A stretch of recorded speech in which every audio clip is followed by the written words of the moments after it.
Good morning সবাইকে। তো দেখো সকাল সকাল ঘুম থেকে উঠে পড়েছি।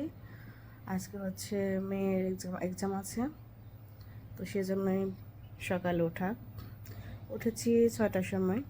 তো 6টার সময় উঠে ঘর ঝাড়ু দিলাম, তারপর হচ্ছে গরম জল করলাম ফ্লাক্সে, ছোটো মেয়ের দুধ খাবে সেজন্য। তারপর আর কি করলাম, ময়লা ফেলে আসলাম। তারপরে যে তাড়াতাড়ি ডেকে উঠালাম ঘুম থেকে। এখন হচ্ছে ও ব্রাশ করতে যাচ্ছিল না। তাড়াতাড়ি করো, সন্ধ্যাকে ব্রাশ করো। তো এই হচ্ছে, এখন হচ্ছে ওকে রেডি করে দেবো খাবার খাইয়ে। তারপর হচ্ছে স্কুলে গাড়ি ফোন দিবে, তো চলে যাবো এক্সাম দিতে। আর তার মধ্যে আমি হচ্ছে স্নানটা সেরে নেব, জল গরম করেছি। তো এই হচ্ছে সকালের রুটিন। তারপর হচ্ছে স্নান টান করে রান্না করব। তো এখন রাখছি।